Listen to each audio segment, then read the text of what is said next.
Hello students, चलिए start करते हैं class 12 chapter first relation and function का इंट्रोडक्शन। पर एक्सरसाइज हम इंट्रोडक्शन करेंगे। जैसे एक्सरसाइज 1.1 है उसके बेसिक कंसेप्ट्स को देखेंगे, फिर हम एक्सरसाइज करेंगे। उससे थोड़ा इजी हो जाएगा। सारा का सारा इंट्रोडक्शन एक ही वीडियो में ना पढ़ के हम थोड़ा थोड़ा पार्ट में डिवाइड करके पढ़ेंगे, जिससे मुझे लगता है कि आपको ज्यादा समझने में इजी रहेगा। अब सबसे पहले हम पढ़ेंगे रिलेशन होता क्या है। फंक्शन को आगे देखेंगे हम नेक्स्ट वीडियोज में। रिलेशन के बारे में देख लेते हैं एक बार। रिलेशन का अगर मैं वैसे जनरल लाइफ में, सोशल लाइफ में पूछूं आपसे, क्या होता है रिलेशन?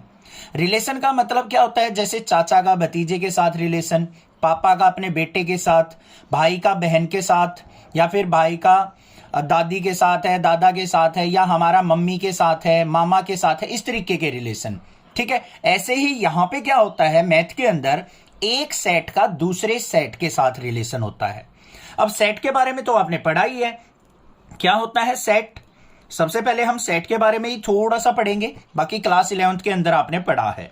सेट क्या होता है? Well defined collection of object. Well defined collection of object is called set. अब सेट के अंदर क्या होगा? एलिमेंट्स होंगे। जैसे मान लो ए सेट है, उसको हम मिडल ब्रैकेट में लिखते हैं एलिमेंट्स को।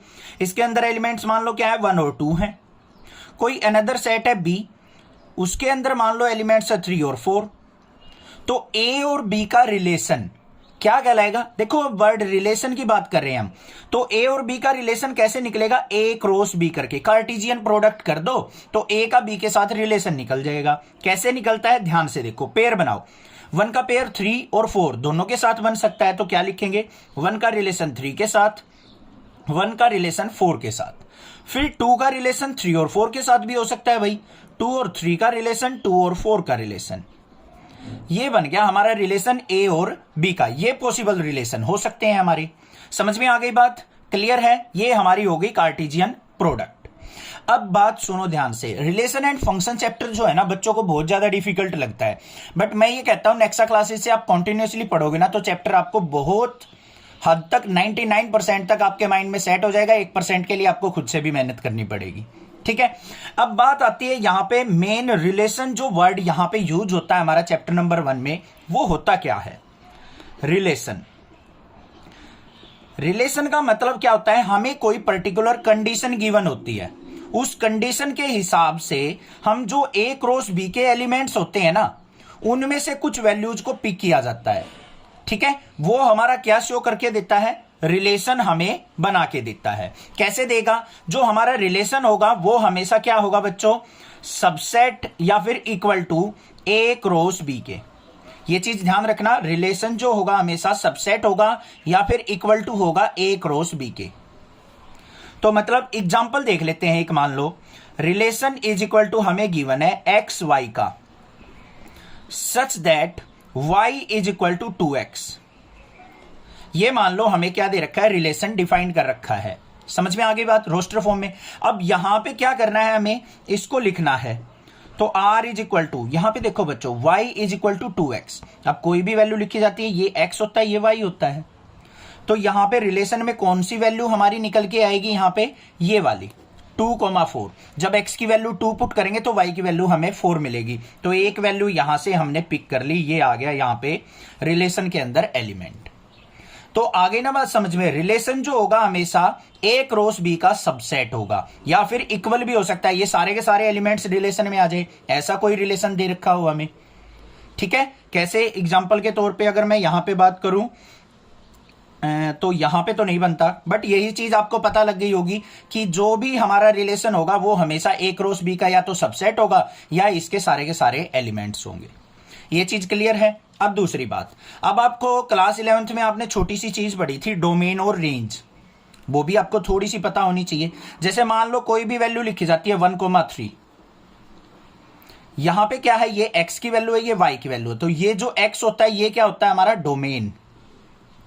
और ये जो y होता है ये होती है हमारी रेंज। मतलब डोमेन को पुट किया जाता है, उससे जो हमें वैल्यू मिलती है उसको हम रेंज कहते हैं। समझ में आ गई बात? यहां तक क्लियर है?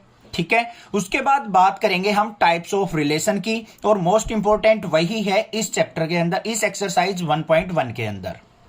टाइप्स ऑफ रिलेशन में आता है हमारा, सबसे पहले आता है एम्प्टी रिलेशन। अब एम्प्टी सेट आपने पढ़ा होगा, कुछ ऐसा ही हमारा होता है एम्प्टी रिलेशन।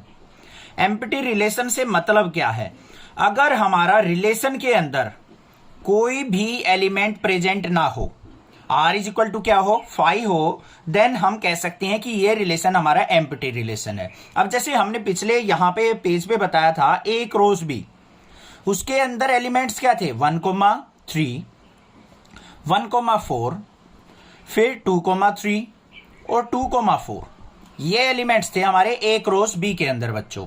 अब मान लो आपको रिलेशन कोई दे दे, relation is equal to x y such that, x का y के साथ रिलेशन कैसे है, y is equal to x cube. मान लो ये रिलेशन दे रखा हो आपको, तो यहां पे देखो बच्चों x की वैल्यू 1 पुट करते हैं, 1 का क्यूब, y की वैल्यू क्या आनी चाहिए 1, तो ये तो रिलेशन है ही नहीं हमारे यहां पे प्रेजेंट।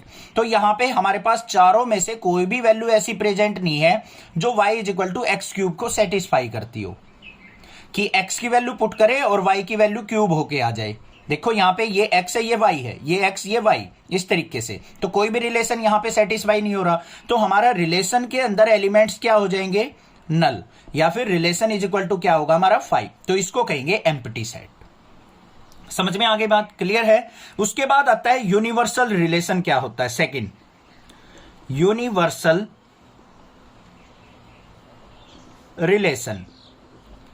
यूनिवर्सल का मतलब होता है, यूनिवर्स मतलब सारी की सारी वैल्यू, मतलब जब हमारा relation is equal to a cross b के इक्वल हो, ए क्रॉस बी के अंदर जितने भी एलिमेंट्स के पेयर बने हैं ना, वो सारे के सारे अगर रिलेशन में जो भी हमें रिलेशन गिवन हो उसके अंदर सारे के सारे एलिमेंट आ जाए, तो उसको हम यूनिवर्सल रिलेशन बोल देंगे। समझ में आ गई बात। अब जो ये रिलेशन होता है ये हमारा 3 टाइप्स का होता है। फर्स्ट जो होता है हमारा रिलेशन वो होता है रिफ्लेक्सिव, ये हमारा पूरा का पूरा चैप्टर, पूरी की पूरी एक्सरसाइज 1.1 के अंदर मिलेगा, रिफ्लेक्सिव वर्ड। सेकंड जो होता है हमारा वो होता है सिमेट्रिक रिलेशन, और थर्ड जो होता है हमारा वो होता है ट्रांजिटिव रिलेशन। अब भाई तीनों को हम बारी बारी से पढ़ेंगे, बिल्कुल ध्यान से समझना है, यही चीज मेन इंपॉर्टेंट है। सबसे पहले बात करूं मैं रिफ्लेक्सिव रिलेशन क्या होता है। रिफ्लेक्सिव का मतलब क्या होता है कि सेम चीज दोबारा से प्रोड्यूस हो जाए, उसको रिफ्लेक्स कहते हैं। जैसे मान लो कोई भी आपके पास यहां पे, जैसे आप मिरर के सामने खड़े हो, ये मिरर के सामने ऑब्जेक्ट रखी है, मिरर में सेम ऐसी ही इमेज बन जाए, तो इसको हम रिफ्लेक्स बोलेंगे, इसका बोलेंगे या नहीं बोलेंगे। तो यहां पे रिफ्लेक्सिव के अंदर क्या होगा, अगर हमें रिलेशन के अंदर जो भी एलिमेंट्स आएंगे उसके अंदर हमें ऐसे मिल जाए a, b, c, मतलब x और y दोनों की वैल्यू सेम मिल जाए, तो हम कह सकते हैं कि रिलेशन हमारा रिफ्लेक्सिव है। समझ में आ गई बात। x और y की वैल्यू, दोनों की वैल्यू क्या हो, सेम हो, जैसे a, b, b, c, या फिर 1,1 मिल जाए, 2,2 मिल जाए। ये इस तरीके की चीजें अगर हमारे रिलेशन में प्रेजेंट होंगी तो हम उस रिलेशन को रिफ्लेक्सिव रिलेशन कह देंगे। आगे बात समझ में। अब आती है सिमेट्रिक की बात। अगर मान लो हमारे पास a, b ये पेयर रिलेशन के अंदर प्रेजेंट है, तो b, a अगर ये भी हमारा रिलेशन के अंदर प्रेजेंट होगा तो हम इसको सिमेट्रिक बोल देंगे, नहीं तो नहीं है। समझ में आ गई बात। जैसे एग्जांपल 1,2 अगर मान लो रिलेशन के अंदर है और 2,1 भी रिलेशन के अंदर है, तो ये हमारे क्या हो जाएगा, सिमेट्रिक रिलेशन हो जाएगा। आ गई, क्लियर है। लास्ट देखते हैं ट्रांजिटिव रिलेशन हम किसको कहेंगे। अगर मान लो हमारे पास a, b कोई पेयर है एलिमेंट्स का, वो रिलेशन के साथ बिलोंग करता है, और b, c भी हमारा क्या करता है, रिलेशन के साथ बिलोंग करता है, तो a और c अगर ये भी हमारा रिलेशन के अंदर प्रेजेंट होगा तो हम कह सकते हैं वो ट्रांजिटिव रिलेशन है। अगर a और c रिलेशन के अंदर नहीं मिलता है हमें, तो उसको हम ट्रांजिटिव रिलेशन नहीं कहेंगे। आ गई बात समझ में। तीसरी बात, लास्ट जो बात है वो होती है इक्विवेलेंस रिलेशन। कौन सा relation, equivalence relation. Equivalence relation वो होगा जो हमारा रिफ्लेक्सिव भी हो, सिमेट्रिक भी हो और ट्रांजिटिव भी हो, तीनों रिलेशन को जो सेटिस्फाई करेगा उसको हम इक्विवेलेंस रिलेशन कह देंगे। यहां तक बातें समझ में आ गई होंगी।